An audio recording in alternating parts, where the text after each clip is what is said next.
Hello Procrastinator, Sam here, and today I wanted to talk about Sonic Rangers yet again. I did make a few videos on this, but I wanted this video to be like one big coherent point of view of what I want in this next game. And I'm sure Sonic Team is not very happy that this game was leaked as much as it has been, but now that I think about it, I think this is actually a blessing in disguise. This game is not due for release until next year. They have a while, and I'm going to assume it's probably going to come out holiday 2022, which means they probably have like a good year and a half to make this title. And I don't know, I feel like this is a blessing in disguise because Sonic Team could listen to our thoughts on the project because we know what they're going to do. We know where they're headed, what their idea is for the next game. And if they were to hear some of our thoughts as fans, some of our thoughts on this product and what we think they should do to make it fun, I don't see that as a problem. Maybe Sonic Team could implement some of our thoughts here, and it's kind of what I want to do. So with that said, I do want to give a forewarning that I do not have a script for this video. I do have some bullet points in front of me so I stay on track here, but I thought I'd set it up kind of like my delay Balan Wonderworld video because, people really like that, and I figured why not do it again? And because this is probably a fruitless attempt like that video.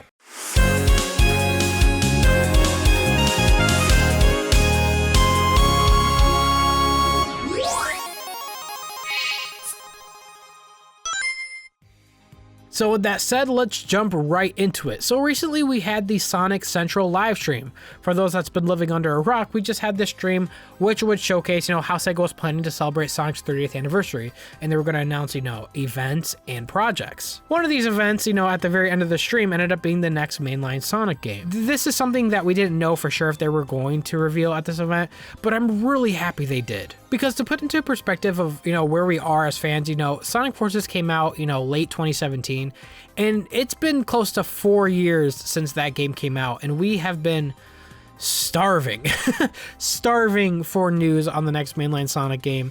And we know they started production, back in 2019. So that's good. It's good that they've been working on it that long. But we really didn't know, any information based on, what they're doing, where they're headed. We always saw those leaks about, like Adventure Remake, this, that, but we didn't really know for sure what their next project was going to be. And it really made me more so curious on where they were headed, especially after the success of the Sonic movie. The Sonic movie was a huge deal for the brand. It brought in a lot of new fans because of the success of it. And it really showed Sega that, there's a lot of people that are willing to support Sonic and love Sonic. After the events of, the first trailer with that horrible design and the outcry from not only, the Sonic fan base, but from the general gaming community as a whole, and people that didn't even really know much about Sonic that were like, what the heck is going on to Sonic there? It showed Sega, which I hope they realized, that people really care about this character and they want him to succeed. And it made people like me wonder, like, what is Sega going to do for the next title? Because they have to see this. They have to see this outpouring support for Sonic and how big he is right now because of this movie. Like, they can't have the next game be another budget title. Because, for those that don't know, for the last 10 plus years, a lot of Sonic's games have been budget titles. They haven't released, full price. Not counting Sonic Boom Rise of Lyric because, that was made by a different team, and because, that game is not necessarily canon. That's a whole different, thing. And I do think Sonic Lost World was full price, but even then, that game did not feel like a full price game. It felt like a budget title. So there was a lot at stake for this next game to really be good here, and sure enough, at the end of the Sonic Central live stream, we got the trailer for the next mainline Sonic game, and it really didn't show much, which is fine. It was just a teaser, and that's, what I expected. It's kind of like the Forces one. It was just a teaser. They didn't give a name. But I will say this trailer this time around did show us less of what's going on than the Forces one. It starts with a CGI Sonic running through a forest. He jumps. There's this, cybernetic effect around him. He boosts. We see the Sonic Team logo. He does this loop-de-loop, and he runs off. And then we see this unreadable, questionable logo that, no one really understands what it means. And honestly, the setup of the trailer just reminds me of the Forces one, because that also ended with like an infinity logo, and even in the end of that, it didn't really mean anything. Yeah, it was a logo on the bottom of Infinite Shoes, and yes, his name is Infinite, and it didn't really mean anything at the end of the day. That Infinite logo didn't do anything. So it's kind of how I imagine this is. I imagine this is, nothing. I imagine it's not really, something that is going to be a major part of the game. It's probably going to be, it's going to be in the game somewhere, but it's not going to be anything that'll give us clues or anything that's really going to give us any sort of context. And that's where we were left off for like 2 hours, because after that, the entire game was pretty much leaked. Yeah, no joke. Like, this has to be a record. After just getting a teaser, CGI trailer for the next mainline Sonic game, 2 hours later, the entire fan base knew what the game was going to be like, the style they were going for, what was going to be had in the world. Even the final boss was mentioned in the leaks. That is insane to me. And for those that don't know where these leaks came from, it actually came from the trailer itself. When Sega released the file for the trailer to the press file actually had metadata in it, and that is where we saw the name Sonic Rangers. And again, if you guys haven't seen my last video regarding Sonic Rangers and going over everything, I'll link to it on bottom. You guys can watch it there so you guys can catch up and get full context of everything that happened there. And it didn't help that Sega themselves also mentioned the name Sonic Rangers at some point to the press or something, and yeah, so it's pretty much all but confirmed at this point that the name is going to be called Sonic Rangers. I guess there is like a slight possibility maybe it's like an in development name, like Sonic Wars was the Sonic Forces, but at this point I'm just going to assume it's called Sonic Rangers. But as for my thoughts on the whole thing, the whole thing being like an open world Sonic game, Sonic on an island, and you're able to go wherever you want, that sounds really ambitious, and that's good. I want to make this clear that, the past 10 plus years for Sonic the Hedgehog, I would say probably ever since Unleashed maybe, a lot of Sonic games really felt safe. It felt like they were playing it safe.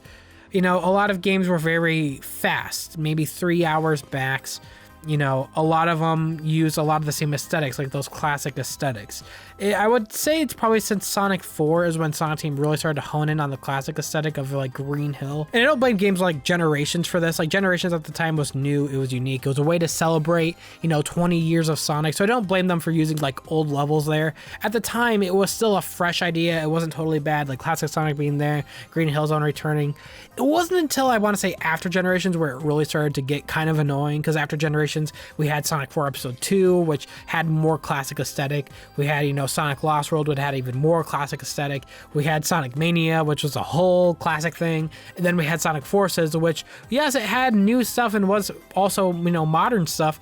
It had a lot of classic aesthetics that was just didn't look good in the first place. So yeah, the last 10 plus years for us Sonic fans, we started to get real fatigue. It felt like Sega was playing it safe. We knew what we were going to get next. It was going to be some game that looked like a classic Sonic game. It's going to look like the Sonic world, probably going to have classic Sonic in it, stuff like that, and it started to get a little annoying. So to hear that this next title is going to be an ambitious project, one that is not necessarily safe, an open world Sonic game, that is a great idea. I like that they are not playing it safe anymore.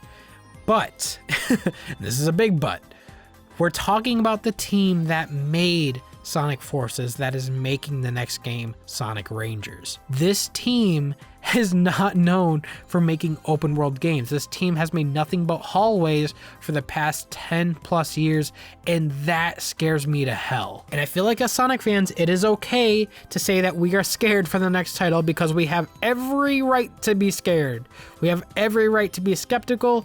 We're not going to come out the gate saying it's bad. I'm not going to say it's good yet. We haven't seen anything, but what I'm going to say is I am scared, because we have a right to be scared. The team that has made the past 10 plus Sonic games have not done a great job at, utilizing Sonic's moveset. So when I hear the next team is making an open world Sonic game, a game of which they've never made before, there's changes that are gonna have to be made. So in this video, I want to talk about what I think need to be changed for Sonic the Hedgehog to work properly in an open world, because while this idea is great, that it's an ambitious idea, it's only really truly going to be a great idea if it's executed well. And to do that, there's going to be some changes. So with that said, Sonic team, listen up, this part's for you. The foundation of any game is the control.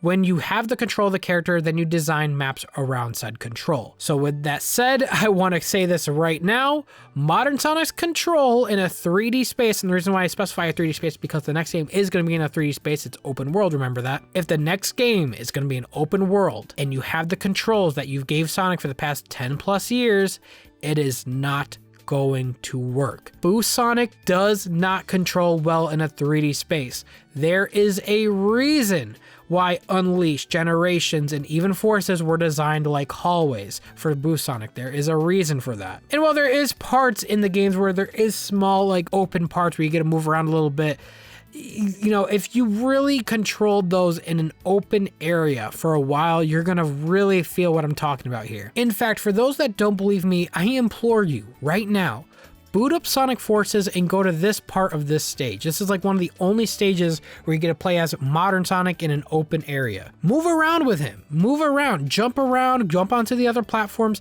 and you tell me, does that feel right? Does it feel good? Because to me, it doesn't. His momentum fluctuates all over the place. It is super easy to fall off, and it just does not feel fun. Now imagine that in an even bigger room, or you know, more so in an open world.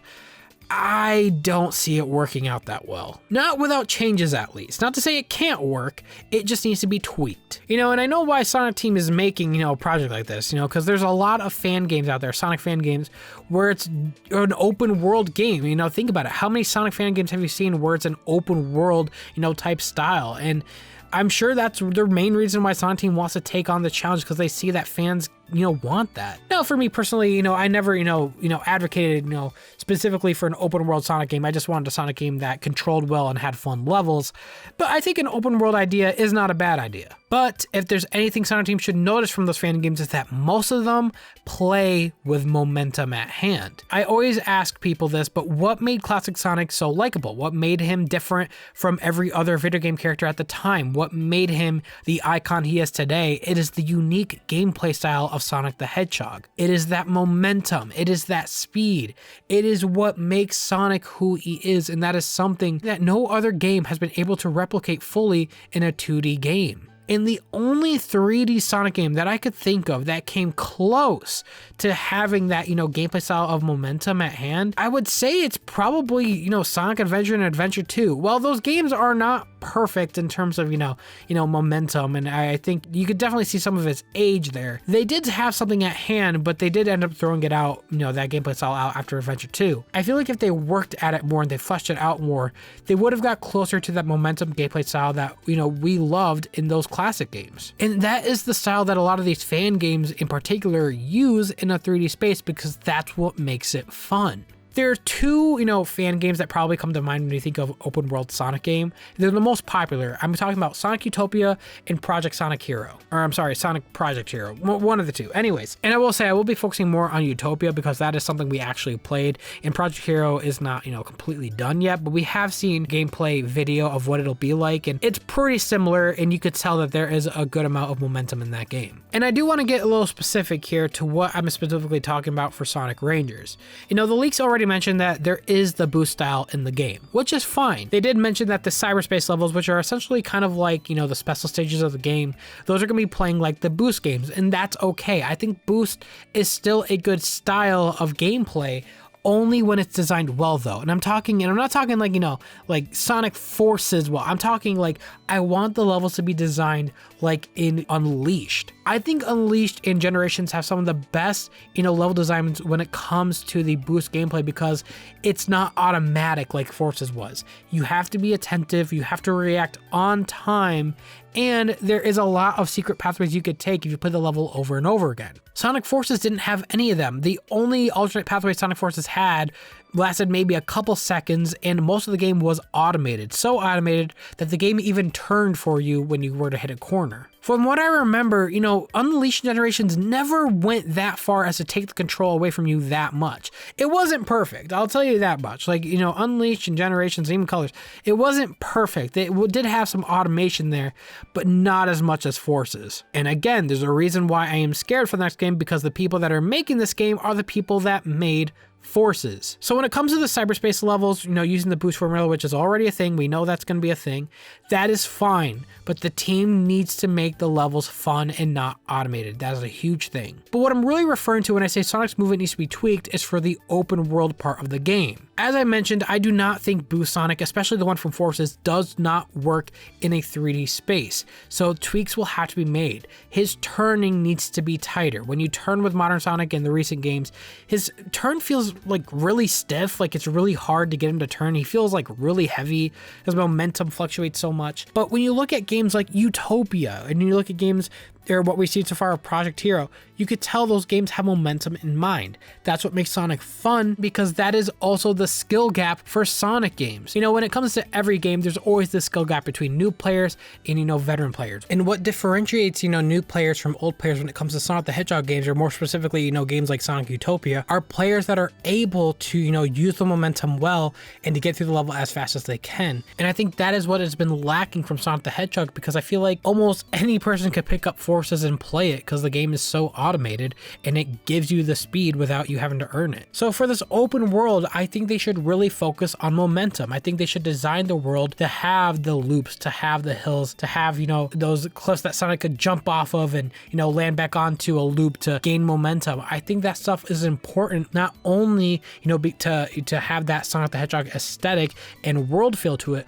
but I also think it's important as a gameplay aesthetic. Sonic Utopia is such a fun game to traverse, and I could play that game for as long as I want to. It is one big long level, but I feel no rush, having to go to the end. The game is so fun to just play as Sonic, and that is going to be needed for an open world Sonic game. A lot of these players that played the game in the leak mentioned that it just wasn't fun, and that is a real problem. If they cannot have fun in the overworld, then no one is going to have fun with this game. You need to make it fun even when you're not in a mission or in a quest. Being able to just move as Sonic in an open world is a Sonic fan's dream, and they really need to deliver in that aspect. I don't want just an open field like in Sonic 06 where you could just boost across it with Boost Sonic and get to the next area. No, that's not what we need here.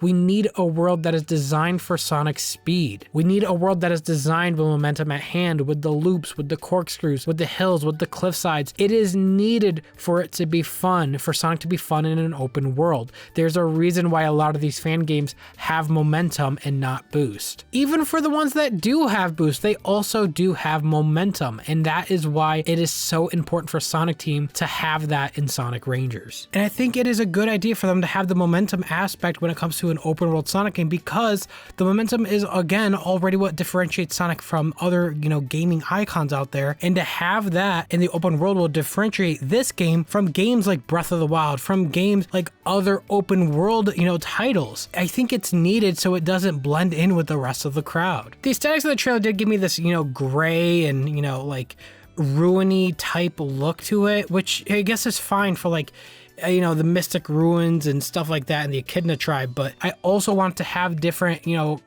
climates, because I don't want an entire game to look like the Mystic Ruins. I want the game to have, its central area, but I want it to have its specific areas that make it unique from the rest. Maybe have a snowy hill area.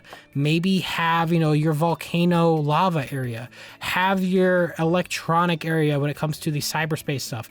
Have your, Eggman area, which is nothing but like mechs and machines and metal. I want it to look different in different aspects of the world. I don't want the game to look like one big long Mystic Ruins adventure, because even though that sounds great to some, I want, the levels to look different, to feel different. And if they said this game reminds them of Breath of the Wild, I don't want it to look gray like it did in Breath of the Wild. I don't want it to look all gloomy. I want it to look like a Sonic the Hedgehog game in an open world. Essentially what I'm saying is, don't make it Nintendo hire this man. Please don't do that. And no one's asking for that. So far we covered the controls, the level design, the aesthetics, and now I want to talk about the story. This is also a major part that they really need to get right.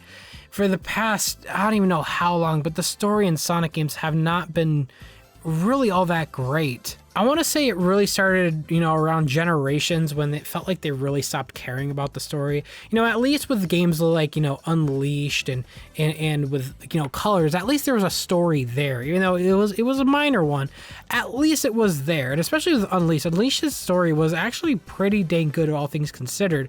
I'm not looking for like, a novel here. I'm looking for a story that is believable, that isn't super cheesy. I just don't want another Forces or another, story in like Generations. I actually think Generations has one of the weakest stories in, recent modern Sonic history, because that game was just an excuse to go through past levels.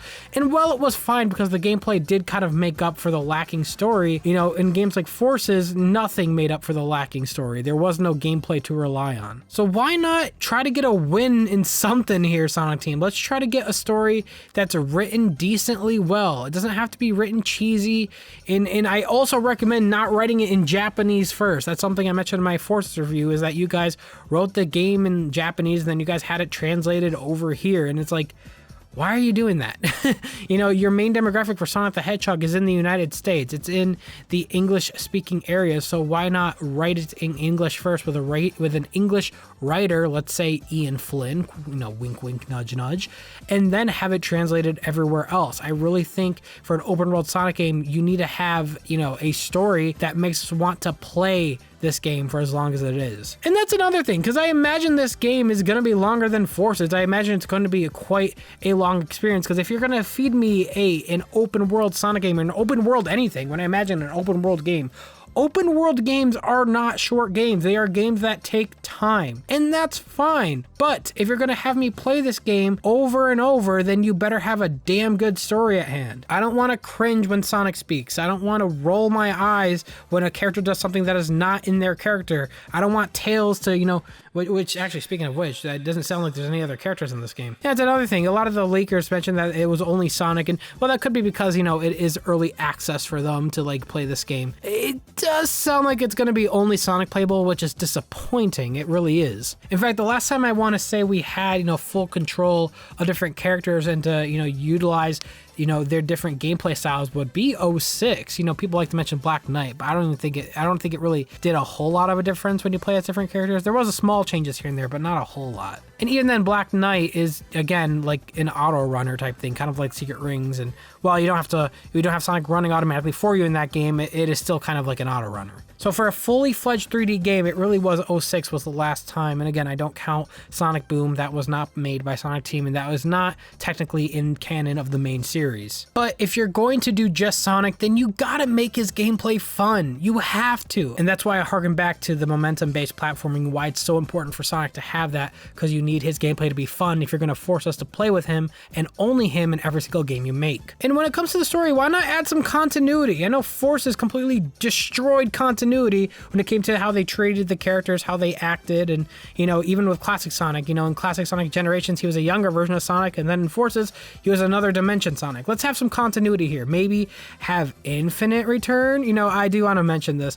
You know, in one of the leaks, they do mention Infinite's theme was playing in one of those final bosses, and that could be just a placeholder, right? Maybe don't want to think about it too much, but it does make me question, why Infinite, you know? And I did mention in my reaction to the trailer, it does look like there is a Phantom Ruby type effect behind Sonic along with whatever this new effect is, so maybe Infinite has something to do with the story, I don't know, but if they do, I don't think that'd be a bad idea. Again, Infinite just kind of disappeared for no rhyme or reason. We didn't have a clear ending there, so why not finish off his story? But I mean, that's a whole other topic, but yeah, I want there to be some continuity in there. I want the characters to be treated well. I want the story to be decent, and let's have the presentation of the story to be good too. The last time we had real CGI cutscenes in game, like good quality ones, I would want to say it was Sonic Unleashed. Like, Sonic Unleashed's animations when it came to the cutscenes were pretty dang good, and I want them to go back to that quality. Don't animate Sonic with just his eyelids. Animate his eyebrows is what I'm saying here, Sonic Team. Please, for the love of God,